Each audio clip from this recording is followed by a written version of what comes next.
suatu hari yang cerah pada hari Rabu 27 November 2024 di negara bernamakan Indonesia, negara damai dengan beragam kebudayaan dan kekayaan alam yang indah dan berlimpah, berisikan rakyat-rakyat yang selalu berbahagia hingga menciptakan kehangatan. Dan kini rakyat tersebut tengah antusias menghadapi pemilu yang sedang diselenggarakan. Pemilihan seorang pemimpin yang akan menentukan kehidupan rakyat Indonesia 5 tahun ke depan, dan seterusnya.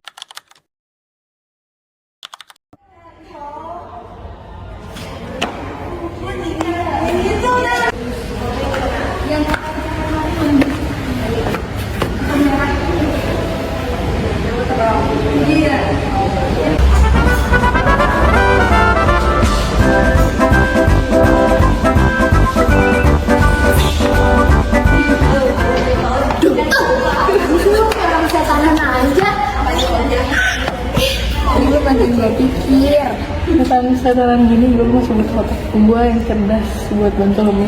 Iya sih, tapi ini nih, udah deh, ini serius. Gue tuh butuh banget masukan untuk siapa sih yang harus gue pilih untuk nanti paslon selanjutnya. Karena dari ketiga mereka itu sangat amat membingungkan dan memiliki masing-masing. Sih, udah tahu gemoy itu udah paling lucu. Ngapain dipikirin, mending langsung pilih si gemoy aja. Gimana mukanya gemoy. Terus lo tau gak sih kemarin gue kasihan banget dia difotoin sama pasangan-pasangan yang lain. Udah, kita pilih gemoy aja. Gue Allah bilang aja lu FOMO kan. enggak, siapa yang FOMO? Serius lah, ini tuh udah besar tau buat kita 5 tahun ke depan. Dengerin ya, 100 suara lu sama gua cuma 2 suara itu pasti gak bakal berdampak kemana-mana. Ya jelas berpengaruh lah. Enggak. Berpengaruh? Ya jelas berpengaruh lah. Enggak. Iya. Enggak. Iya. Udahlah, coba aplikasi TokTok lo itu biar lo tahu kenapa semua orang pengen pilih Pak Gemoy.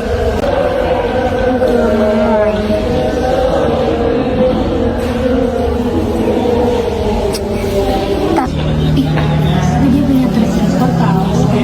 Produk-produk kamu tuh dia bener pembikinan lo. Itu kan bener kita dipanggil episode sekitar abadiin dari kita. Yuk.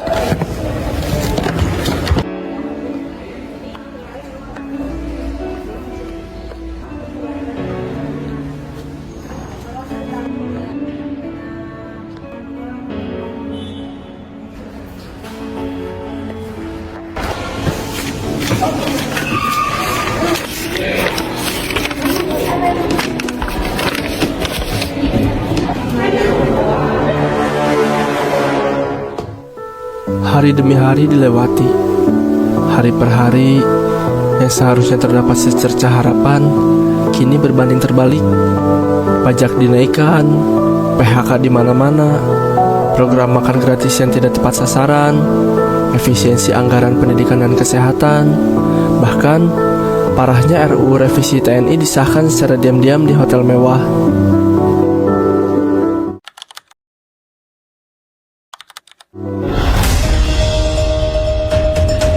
Setelah diadakannya pengumuman dari pemerintah dengan adanya pengurangan anggaran serta sudah disahkan oleh Presiden negara disertai dengan kenaikan pajak, ini sangat membuat pekerja buruh di negara ini sangat terancam karena mereka dapat di-PHK dari perusahaan-perusahaannya dan dapat mengganggu perekonomian mereka.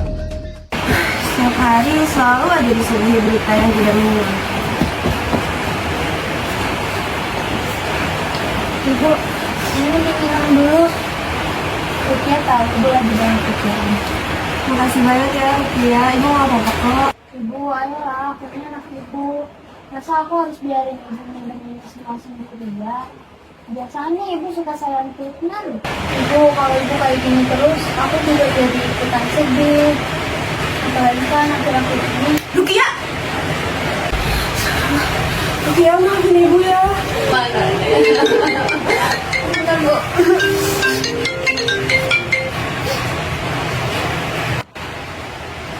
Siapa sih? Rukia, ini gawat. Katanya anggaran pendidikan terkena efisiensi besar-besaran. Coba lu cek status beasiswa yang lo punya. Soalnya teman-teman kita yang dapat beasiswa juga beberapa udah dicabut. Ini gimana dong beasiswa aku? Yukia, halo, apa kamu nggak apa-apa? Ruk, halo, lo nggak apa-apa? Halo Ruk, jawab, gue khawatir.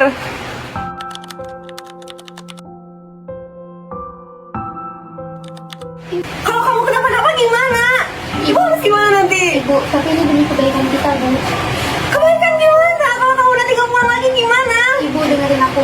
Aku ini selalu dihantui sama perasaan aku bersalah, Bu, semenjak pemilu kemarin. Aku pengen menebus ini semua. Kasihan aku bakal baik-baik aja kok, Bu. Aku juga lagi berjuang sama teman-teman aku yang sama-sama memperjuangkan hak kita.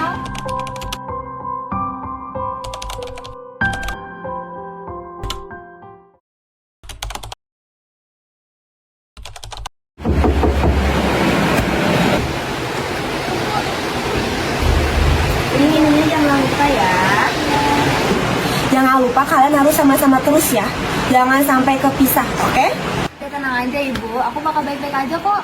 Kan sama Cynthia, ya nggak, Sin? Siap Bu, dia bakal aman terus sama aku karena selalu aku genggam.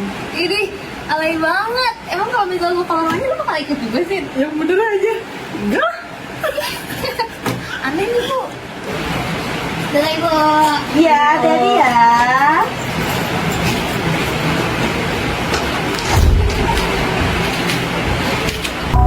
Sirene polisi berbunyi dari berbagai arah. Keadaan sudah tidak dapat dikontrol lagi. Suasana yang makin lama makin ricuh, serta banyaknya aparat kepolisian yang ikut campur tangan dengan niat untuk menertibkan, malah semakin memperkeruh suasana. Banyak mahasiswa terluka dan bahkan terdapat mahasiswa yang kelimpungan mencari kawannya yang tiba-tiba saja menghilang.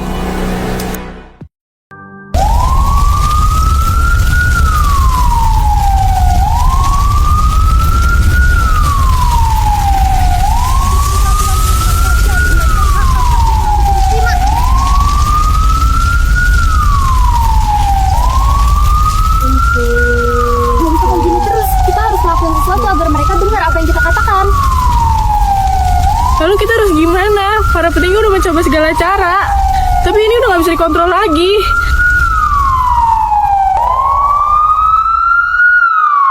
Masih, ya, gue capek, gue kuat, gue mau istirahat. Cynthia, lihat itu. Lihat itu. Itu lihat, billboard di sekitar kita muncul poster-poster aneh.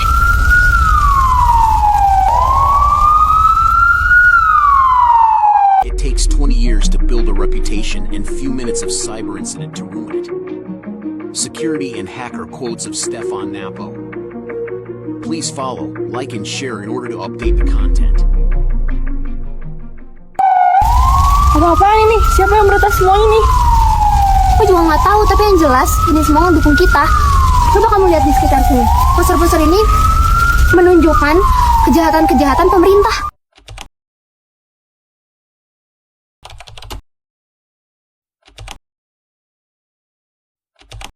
Lampu darurat berkedip. Para pegawai berlarian di dalam kantor.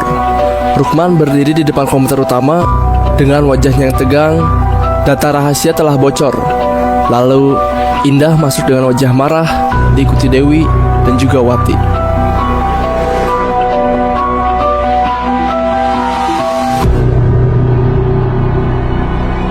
Aku cuma ingin untuk mengecek tapi Oh, pasti ini perbuatanmu kan?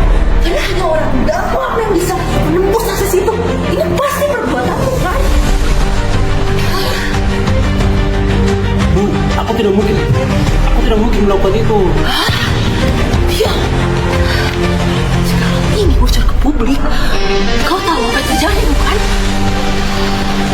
Sekarang harus bertanggung jawab.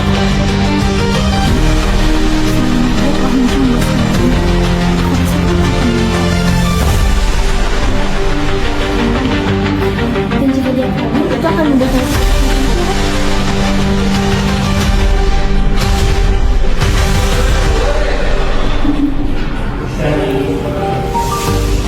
Semuanya, kami sudah menemukan pelakunya. Dia merupakan komunitas dari dalam. Roman, kamu Tidak mungkin aku melakukan ini, Bu. Jelas-jelas aku adalah orang yang ibu percayai.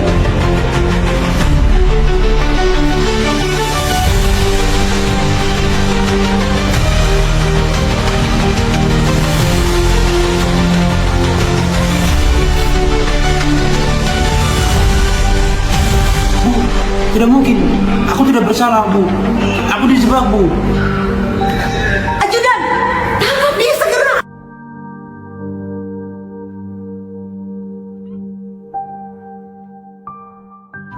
Suasana demo semakin memanas.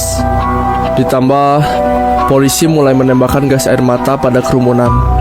Demonstran membalas dengan lemparan batu dan botol. Suara sirene yang meraung-raung membuat para demonstran semakin ketakutan.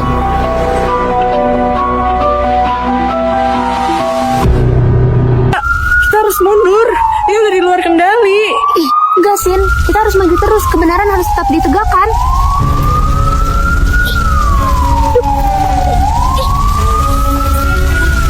Diam, Rukia. Ini aku. Kita harus pergi dari sini. Itu apa-apaan sih? Itu siapa sih? Aku tuh harusnya ada di sana, berjuang sama mereka. Rukia, kamu harus tahu semuanya. Kamu harus tahu tentang aku, tentang ibu kita. Kamu harus tahu tentang kebenaran yang selama ini kau percayai. Nih. Bunda, pencabutan selama ini kau kritik, itu adalah ibu kita. Dan aku dijebak oleh ibu sendiri. Enggak, itu tuh bohong kan? Aku berharap aku berbohong, tetapi ini kenyataan Rukia. Dia memang kuasa untuk tetap berkuasa. Jadi selama ini gue musuhin ibu gue sendiri. Iya. Kamu tidak salah, Rukia. Kamu tidak tahu kebenarannya. Kalau sekarang aku akan harus mengakui. Kamu kemana? Aku harus menemui Indah. Dia harus bertanggung jawab atas semua ini. Tanpa diketahui penyebabnya, gedung pemerintahan terbakar. Rukman menerobos masuk melewati kobaran api yang semakin besar melahap gedung pemerintahan itu. Dia menerjang semua penghalang dan langsung mencari Indah, ibu kandungnya yang masih terjebak sendiri di dalam. Rukman yang sedang berlarian mencari Indah mendengar teriakan dari sebuah ruangan di dekat dirinya. Rukman berjalan mendekati ruangan itu, lalu segera melihat Indah yang terkapar dan terengah-engah karena kekurangan oksigen.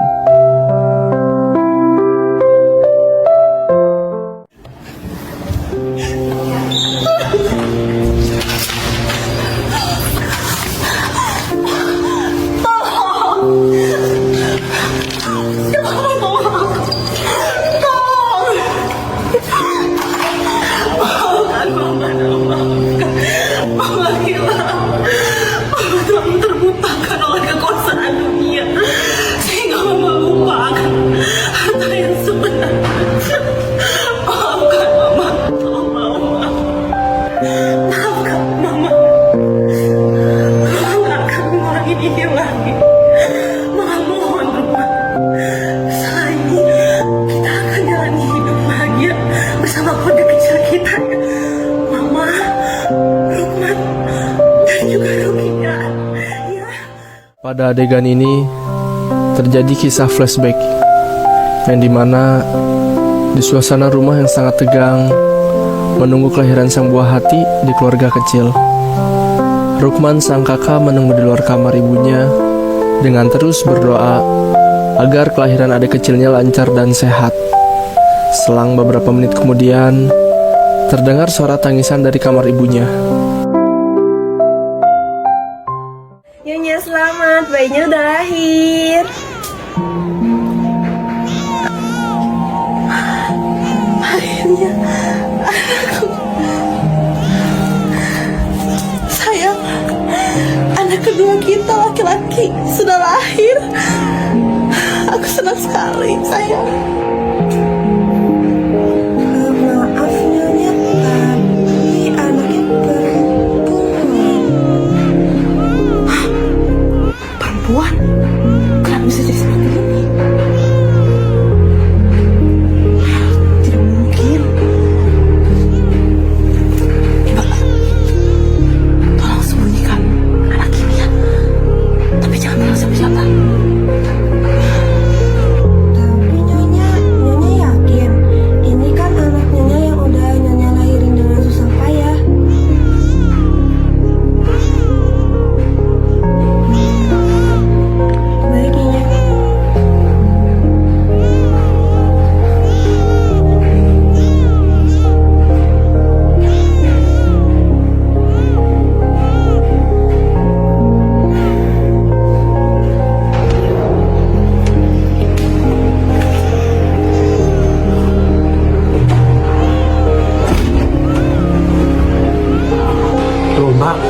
adik saya?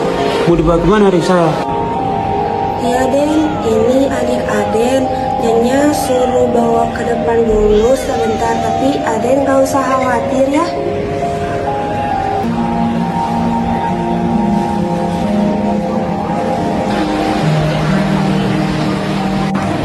Pokoknya aku harus dapat menemukan adikku dengan visum yang aku miliki.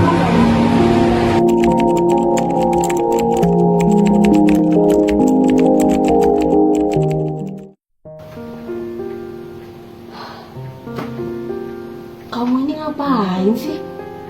Perasaan Mama lihat-lihat dari kemarin kamu di depan laptop mulu. Ini bantu kerjaan Mama.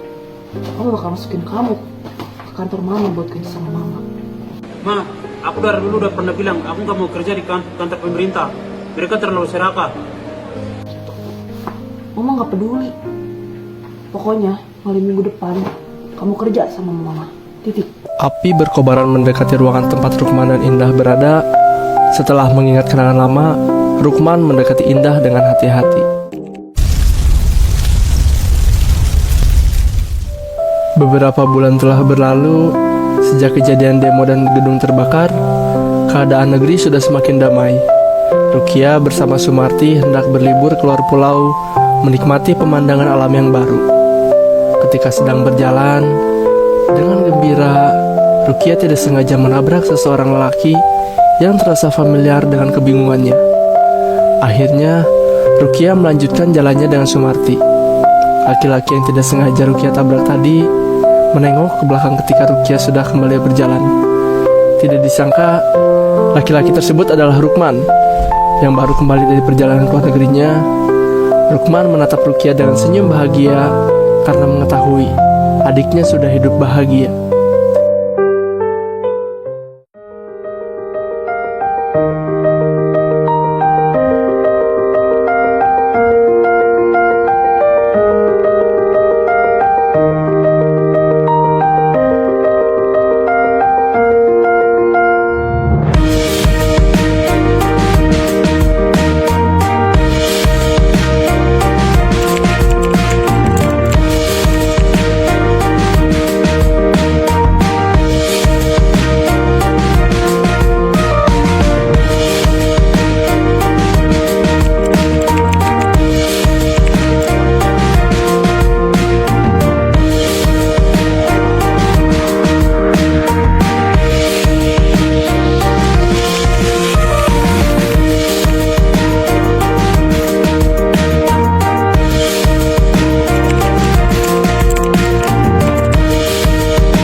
Lu jangan dimain. Gue dilawan.